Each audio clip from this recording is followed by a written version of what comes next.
Hello everyone. Diwali आ रही है तो दिवाली की पहली मिठाई बनाना शुरू करते हैं। दिवाली पे तो बहुत सारी मिठाइयाँ बनाई जाती हैं, तो चलिए शुरुआत करते हैं। और यहाँ पे मैंने कुछ अलग तरीके से और बहुत ही आसान तरीके से लड्डू बनाकर तैयार किए हैं, तो चलिए देखते हैं। तो यहाँ पर मैंने एक बाउल ले लिया है। तो यहाँ पर मैं 1 कटोरी बेसन ले रही हूँ और इसी कटोरी का माप रखेंगे हम। और 1 कटोरी मैं रवा ले लूँगी, जिसे हम सूजी भी कहते हैं, इसी तरह से। और इन दोनों चीज़ों को हम मिक्स कर लेंगे। तो ये दोनों चीज़ों को यहाँ पर मिक्स कर लिया है अच्छे से।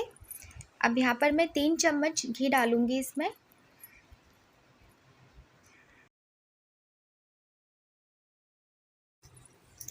तो घी डालने के बाद इसे अब हम अपने हाथ की सहायता से अच्छे से मिक्स कर लेंगे। इसको बेसन, रवा और घी को हम अच्छे से मिक्स कर लेंगे।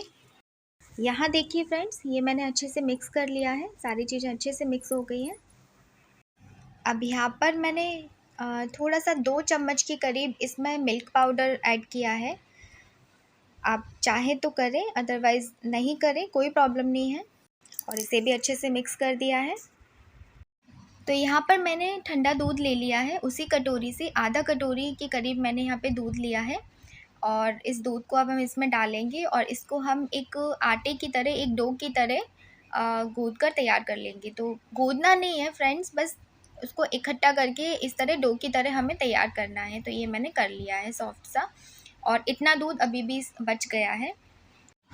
तो अब हम इसमें से एक छोटा छोटा पोर्शन लेकर, इस तरह से, जिस तरह से हम आटे की लोई लेते हैं उस तरह से पोर्शन लेकर हम आटे की लोई की तरह इसको बनाएंगे और फिर हम इसको बेलेंगे। तो आप चाहे तो बेलन की मदद से बेल सकते हैं या फिर इसको हाथ से दबाकर बेल सकते हैं। तो मैं इसको हाथ से दबाकर इस तरह से फैला लूँगी और मैं आपको दिखाती हूँ।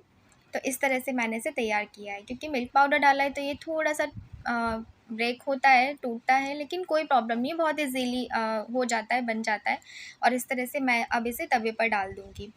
तो इसी तरीके से सारे पराठे बनाकर यहाँ पर तैयार कर लिए हैं और मैंने सभी को तवे पर डाल दिया है, क्योंकि छोटे छोटे बने हैं। आप चाहें ज़्यादा क्वांटिटी में बना रहे हैं तो बड़े बड़े रोटी जैसे भी बना सकते हैं। तो अब मैं इन्हें यहाँ पर घी की मदद से इस तरह से घी डालते हुए पराठों के जैसे मैं इन्हें सेक लूँगी। और यहाँ पर ध्यान रखना है फ्रेंड्स कि बेसन का कच्चापन पूरा निकल जाना चाहिए, यहाँ पे अच्छे से ये सिक जानी चाहिए। और आप चाहें तो बिना घी के भी इन्हें बस रोटी की तरह ही सेक सकते हैं। यहाँ देखिए फ्रेंड्स, इस तरह मैं इसे पलट पलट कर सेक रही हूँ। तो ये पराठे हम अच्छे से इस तरह से सेक कर तैयार कर लेंगे और ये अच्छे से सिक गए हैं सारे। और सभी को हम तवे पर से निकाल के अब एक बाउल में निकाल लेते हैं। और अब मैं यहाँ पर उसी तवे पर ये थोड़े से बादाम लिए हैं मैंने, इन्हें थोड़ा सा घी डालकर, आप देख सकते हैं आधा चम्मच घी लिया है मैंने, और इनको थोड़ा सा रोस्ट कर लेंगे, हम भून लेंगे इनको अच्छे से। यहाँ देखिए फ्रेंड्स, बादाम मैंने भून कर निकाल लिए हैं और ये जो पराठे हमने तैयार किए थे बेसन के, रवे के, तो इनको हम इस तरह से टुकड़ों में तोड़ लेंगे। और अब मैं इन्हें मिक्सर में ग्राइंड कर लूँगी। तो इस तरह से देखिए आप, मैंने यहाँ पे इन्हें ग्राइंड कर लिया है और ये अच्छा सा दानेदार बनकर तैयार हो गया है, बहुत अच्छे से ग्राइंड हो गए हैं। अब इन्हें मैं निकाल लूँगी बाउल में इस तरह से। तो फ्रेंड्स, अब मैंने यहाँ पर एक और बाउल रखा है, उसमें मैंने वही कटोरी ली है, उसी कटोरी से आधा कटोरी से थोड़ा सा 1 चम्मच ज़्यादा मैंने शक्कर ली है। और आधा कटोरी के करीब मैंने इसमें पानी डाल दिया है। और बस हम इसे शक्कर घुल जाने के बाद 2 मिनट के लिए बॉईल करेंगे, हमें कोई तार नहीं बनाना है। तो 2 मिनट हो गए हैं फ्रेंड्स। अब मैं यहाँ पर इसमें इलायची पाउडर डाल रही हूँ और ये मैंने अलग से निकाल ली है हमारी चाशनी को। और यहाँ पर मैं इसमें केसर एसेंस डाल रही हूँ। आप केसर के धागे भी डाल सकते हैं, जैसे चाहे वैसे आप जो भी फ्लेवर, जो भी इसमें डालना चाहें डाल सकते हैं। तो अभी यहाँ पे जो हमारा बेसन का पराठों का जो चूरा हमने तैयार किया है, उसमें चाशनी को इस तरह से हम डालेंगे, एक बार में सारी नहीं डालेंगे। अभी मैंने थोड़ा सा डाला है और इसे मिक्स कर लूँगी मैं अच्छे से।